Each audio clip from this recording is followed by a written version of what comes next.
पुरानी हिंदी फिल्मों में एक पैटर्न हुआ करता था। हीरो अपनी जिंदगी की शुरुआत बहुत धमाकेदार अंदाज में किया करता था, लेकिन जैसे जैसे फिल्म आगे बढ़ती थी हीरो को बहुत सी समस्याओं का सामना करना पड़ता था और दर्शक वो सब देख के बहुत खुश हुआ करते थे और बहुत परेशान भी हुआ करते थे और सोचते थे कि अब फिल्म में क्या होगा, क्लाइमैक्स में फिल्म में क्या होने वाला है।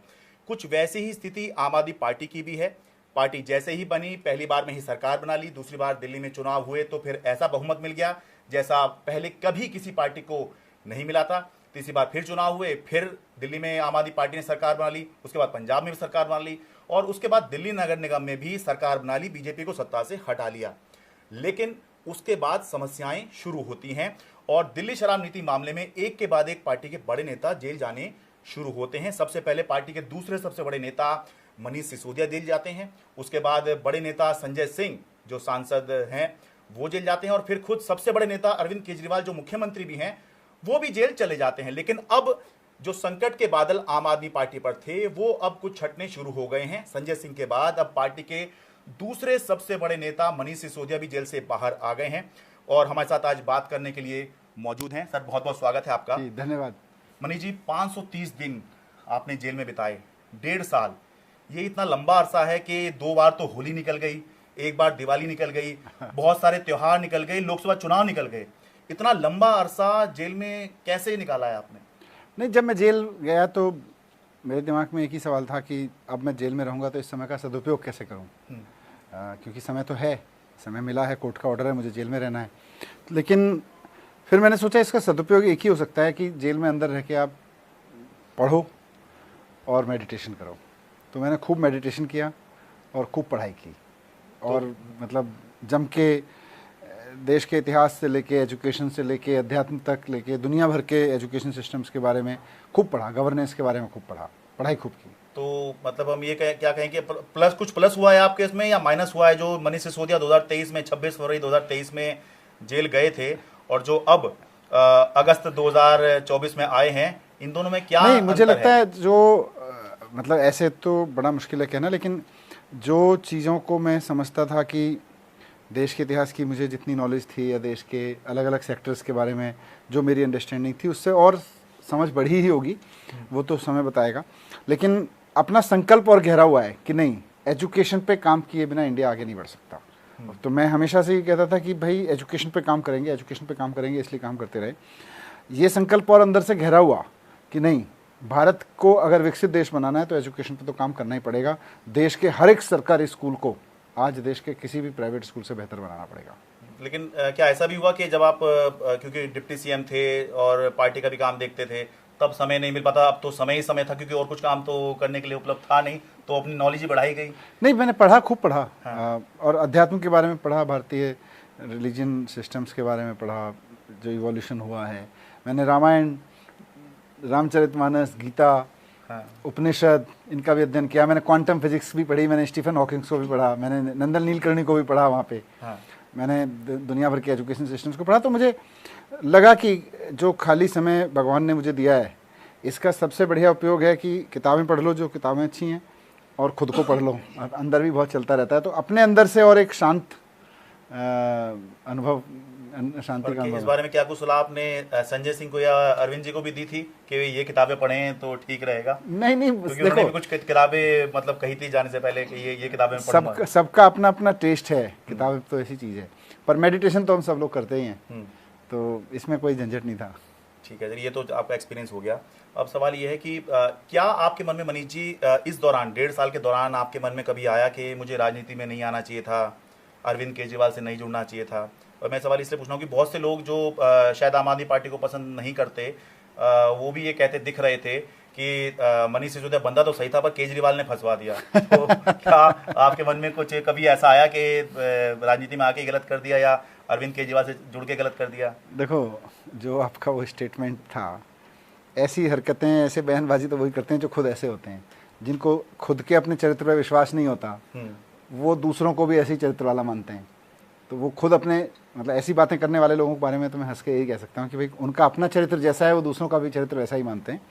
पर जहाँ तक कभी ऐसा लगने की बात है, मुझे तो लगता है कि पिछले 1.5 साल में ठीक है मैं जेल में था, पर मुझसे ज़्यादा कष्ट तो कार्यकर्ता उठा रहे थे। मुझसे ज़्यादा डायलेमा में, टेंशन में तो मेरे कार्यकर्ता थे, मेरी टीम थी, मेरे लीडर्स थे जो बाहर MLAs, MPs, काउंसलर्स थे, वो थे। तो मुझसे ज़्यादा कष्ट तो उन्होंने उठाया है। मैं तो जेल में फिर भी था, सुबह शाम उठ के खाना खाता था, बैठता था, पढ़ता था, लेकिन वो तो सड़क पे कहते थे टेंशन में, मुझसे ज़्यादा 24 घंटे टेंशन में रहते थे।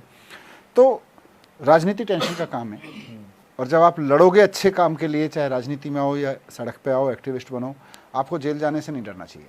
अगर आप जेल जाने से डरते हो तो आप अच्छे काम के लिए लड़ने के लिए सोचो ही मत। तो ये अंदर से संकल्प और पैदा हुआ। फिर जब पार्टी को काम करते हुए देखा सड़क पे और एकजुट देखा, मुझे लगा यार हम तो पार्टी के लीडर हैं। अब अरविंद जी भी अंदर हो गए, संजय जी भी अंदर हो गए, मैं भी अंदर हो गया, पार्टी की टॉप लीडरशिप में से कई लोगों को अंदर डाल दिया इन्होंने। उसके बावजूद पार्टी एक मुट्ठी की तरह एकजुट होके लड़ रही है, सड़क पे खड़े होके कानूनी लड़ाई लड़ रही है, राजनीतिक लड़ाई लड़ रही है, सरकार चला रही है। वैसे में आप ये नहीं सोचते कि यार पार्टी में क्यों आ गए, वैसे में आपको लगता है वाह, प्राउड ऑफ माई पार्टी। तो हर वक्त मुझे हमेशा ऐसे बहुत मोमेंट आए जब लगा यार वाह, I am proud of my party. अच्छा, आम लोगों के लिए पूछ रहा हूँ, जैसे आप जेल में थे तो खबरें कैसे आपको मिलती थी कि पार्टी में क्या हो रहा है? कुछ लोग बेशक आपसे मिलते होंगे, लेकिन खबर इन्फॉर्म्ड होने के तौर पर नहीं, वहाँ खबरों का देखिए, वहाँ कोई मिलने जुलने का ऐसा नहीं है। मेरी वाइफ से मेरी 5 मिनट बात होती थी, तो उसके हालचाल ही बात होती थी। रोजाना वहाँ 5 मिनट की कॉल अलाउड है, अच्छा, केवल। और उसके अलावा अखबार हैं, तो 2-3 अखबार में खरीदता था, वहाँ पे अखबार खरीद के मिलते हैं। अच्छा, टीवी है आपके सेल में, आप टीवी में एक चैनल है, वो चैनल न्यूज़ चैनल एक होता है उसमें। अच्छा, एक ही होता है, एक ही न्यूज़ चैनल होता है, तो वो न्यूज़ चैनल देख लीजिए। बस इतना ही खबरों का सोर्स था वहाँ पे। अच्छा, तो मतलब इससे आपने अपने आप को थोड़ा समय इससे भी निकाला? हाँ, थोड़ा सा ये सब चल रहा है। न्यूज़ अपडेट रखने के लिए न्यूज़ चैनल और अखबार ने वो किया। अखबार पढ़ने का शौक कम हो गया था पहले, हाँ। वो भी बढ़ गया दोबारा से। लेकिन साथ साथ समय का सदुपयोग करना जेल में आप सीख सकते हैं अगर आप चाहें तो। आप जिस समय पर आए हैं ये बहुत ही अहम समय है। एक तो पार्टी में संकट है, बहुत से लोग पार्टी छोड़ के जा रहे हैं। दूसरी तरफ दिल्ली भी इस समय पर एक विधानसभा चुनाव के मुहाने पर खड़ी हुई है। पार्टी के सबसे बड़े नेता जेल में, मुख्यमंत्री जेल में हैं, आप 1.5 साल बाद अब आए हैं।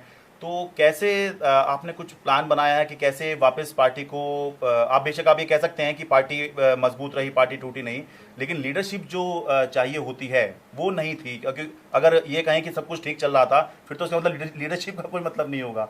तो लीडरशिप के अभाव में जो पार्टी थी, अब उसे कैसे आप जो हैं आगे बढ़ाएंगे, कैसे मजबूत बनाएंगे और कैसे ये आश्वस्त करेंगे कि पार्टी जैसी थी वैसी फिर से होके दिखाएगी? देखो, इसमें कोई दो राय नहीं कि आम आदमी पार्टी पे जो मौजूदा संकट आया है ये अपना सबसे बड़ा क्राइसिस था।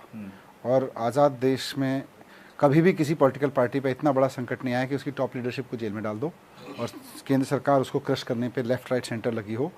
लेकिन कहते हैं कि आज़ादी के मतवालों में इतनी धुन होती थी कि अंग्रेज़ों के सामने टूटते नहीं थे। आज भी आम आदमी पार्टी के कार्यकर्ता, काउंसलर, MLA, MP टूटे नहीं, एकजुट रहे, और उसका फ़ायदा आज हमें मिल रहा है। आप कह सकते हैं कि भाई संकट से गुजर रही थी, संकट से लेकिन निकल गई। संकट लगभग अब पूरा हो गया है। अब तो बीजेपी का संकट शुरू हुआ है। अच्छा। अब बीजेपी का संकट शुरू हुआ है तो वो देखें उनको क्या करना है। हमारा संकट तो अब पूरा हो लिया। हाँ। अब हम तो नीचे उतर के लड़ेंगे। पर पिछले लोकसभा चुनाव से देश की जनता ने भारतीय जनता पार्टी को कह दिया है कि जी अब धीरे धीरे हम आपसे छुटकारा पाएंगे, नमस्कार। लेकिन दिल्ली में ऐसा नहीं कहा है। दिल्ली में 7 सीटें फिर से कांग्रेस और आप मिल गए। देखो, दिल्ली वही जीते हैं। दिल्ली में तो दिल्ली के चुनाव के लिए तो दिल्ली की जनता तो 2014 से ही कह रही है, 15 से, कि हमें भारतीय जनता पार्टी चाहिए ही नहीं। लेकिन अब देश के मामले में भी कहने लगी। पूरे देश में देखें तो अब देश भी कहने लगा। दिल्ली की जनता दिल्ली के मामले में तो 2015 से कह रही है हमें भारतीय जनता पार्टी चाहिए ही नहीं है। विधानसभा में, हाँ, दिल्ली के मामले में। लेकिन लोकसभा में उनको बीजेपी पसंद आ रही है। हाँ, लोकसभा में पसंद आई है। उसके बहुत सारे कारण हो सकते हैं, उसमें निश्चित रूप से जो इन्होंने कोशिश की उनके भी उसमें योगदान होगा। ठीक है। आप 16 अगस्त से मुख्यमंत्री अरविंद केजरीवाल के जन्मदिन से आप पदयात्रा शुरू कर रहे हैं। कारण क्या है? क्या आपको लगता है कनेक्ट पार्टी का जो है वो कुछ कम हो गया, जिस वजह से अब जनता के बीच जाएंगे, जनता से मिलने की कोशिश करेंगे? मैं पिछले 17 महीने से जेल में था और जनता के साथ मेरा पहले भी कनेक्ट था। आप भी देखते थे, मैं सरकारी दफ्तरों में कम बैठता था, स्कूलों में, अस्पतालों में या मार्केट में लोगों से मिलता रहता था, पार्कों में लोगों से मिलता रहता था। तो अब जब मैं बाहर आया हूँ तो मुझे लगता है सबसे पहले मुझे वही करना चाहिए। मुझे लोगों के बीच ही जाना चाहिए, मुझे पार्टी कार्यकर्ताओं के बीच ही जाना चाहिए। और कितने कार्यकर्ता मुझे मिलना चाह रहे हैं, बुलाना चाह रहे हैं। तो 17 महीने से जिन कार्यकर्ताओं से नहीं मिला, मैं जिन लोगों से नहीं मिला, सबसे पहला काम मुझे लगता है मुझे उनसे मिलना चाहिए। जाना चाहिए। आप एक डिप्टी सीएम के तौर पे पहचान रखते थे और मनीष जी के अलावा लोग आपको डिप्टी सीएम भी बोला करते थे। 33 में से 18 विभाग आप संभालते थे, सभी मानते थे दिल्ली में सरकार आप ही चला रहे हैं, अरविंद केजरीवाल देश की राजनीति कर रहे हैं। तो क्या कुछ पार्टी के स्तर पर या मुख्यमंत्री से कुछ मशवरा हुआ है कि दोबारा सरकार में आएंगे, मंत्री बनेंगे, डिप्टी सीएम बनेंगे, कुछ इस बारे में कुछ? नहीं, मुख्यमंत्री जी से तो देखिए अभी कोई मशवरा होने का सवाल ही नहीं है, क्योंकि वो अभी अंदर हैं। पर वो भी जल्दी बाहर आएंगे और उसके बाद में वो जो भूमिका तय करेंगे वो करेंगे। लेकिन अभी एकदम फिलहाल की जो सबसे बड़ी ज़रूरत लगती है, मुझे लगता है, मुझे पार्टी के उन कार्यकर्ताओं से जिन्होंने 17 महीने मेरे लिए प्रार्थनाएं की हैं, जो मेरे परिवार को आके दिन रात उसका ध्यान रखते रहे या जो लड़ते रहे इन सब तानाशाही के खिलाफ में, उनके साथ मुझे मिलना चाहिए, उनके साथ बैठना चाहिए। तो मैं अलग अलग विधानसभा में जाके अभी कार्यकर्ताओं के साथ बैठूंगा, फिर उनके साथ पदयात्राएं करूंगा, लोगों से मिलूंगा। अभी मुझे अपने लिए ये रोल समझ में आ रहा है, पार्टी के लीडर्स को भी ये बात अच्छी लगी कि हाँ ये अच्छा आइडिया है। फिर जब अरविंद जी आएंगे उसके बाद क्या भूमिका रहेगी वो देखेंगे। कांग्रेस से आपका गठबंधन होगा नहीं होगा, क्योंकि एक बहुत ही अजीब सा संबंध आप लोगों का बन गया है। आप सब कहते हैं इंडिया गठबंधन में, आपने भी अपना जो भाषण दिया उसमें कहा कि सब एक हो जाओ, अरविंद केजरीवाल जो है ये 24 घंटे में छूट जाएंगे।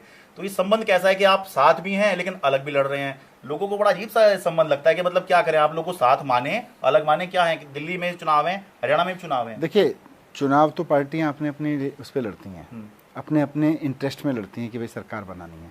चुनाव के समय एक होना है कि नहीं होना है वो हर चुनाव के, आज 3 महीने बाद किसी का चुनाव है, किसी का 3 साल बाद है, चुनाव के समय तय करते रहो। लेकिन देश के लिए एक हो जाओ।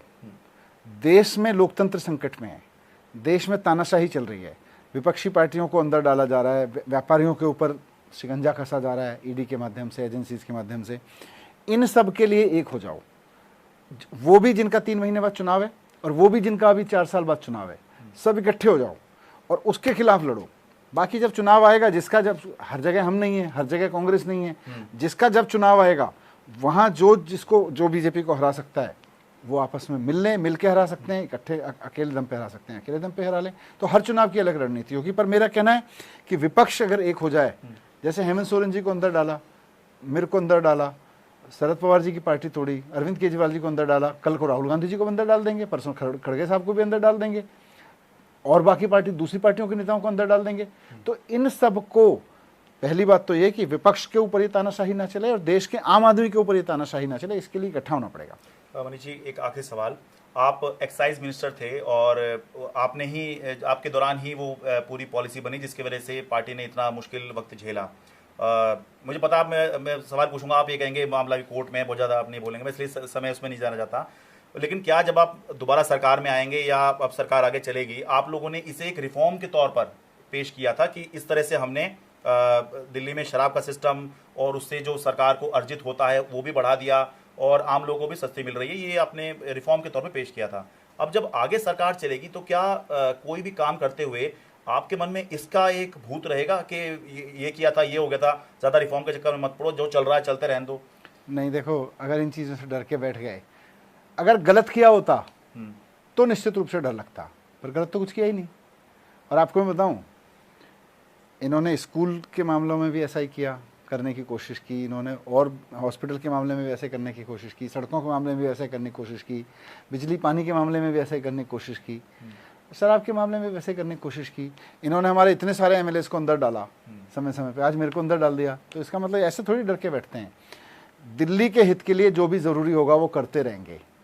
दिल्ली में टैक्स की चोरी रोकने के लिए, दिल्ली की जनता को अच्छी अच्छी योजनाएं बना के देने के लिए, स्कूल अस्पताल बना के देने के लिए जो भी करना पड़ेगा वो करेंगे, चाहे उसके लिए जेल जाना पड़े फिर चले जाएंगे। जेल 17 महीने रहे और रहेंगे अगर, पर दिल्ली के लिए चेंजेस करने से नहीं डरेंगे। और इस दौरान आपके बहुत सारे साथी जो हैं पार्टी सरकार छोड़ के चले गए, उस बारे में क्या कहेंगे? नहीं, मैं इस बात से सहमत नहीं हूँ कि बहुत सारे साथी छोड़ के चले गए। एक आध कोई चला गया, ठीक है, अब कुछ तो मजबूरियां रहती हैं, कोई यूं ही बेवफा नहीं होता। तो ठीक है, एक आध कोई चला गया, लेकिन पूरी पार्टी देखो ना। आप देखो, ऐसे दौर में, पिछले 7-8 साल के दौर में, जब ये ऑपरेशन चले हैं, किसी एक लीडर को धमकी दी, पूरी पार्टी इधर से उधर तहस नहस हो जाती है, सरकारें गिर जाती हैं।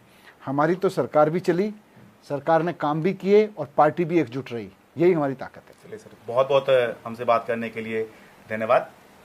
बहुत बहुत शुक्रिया।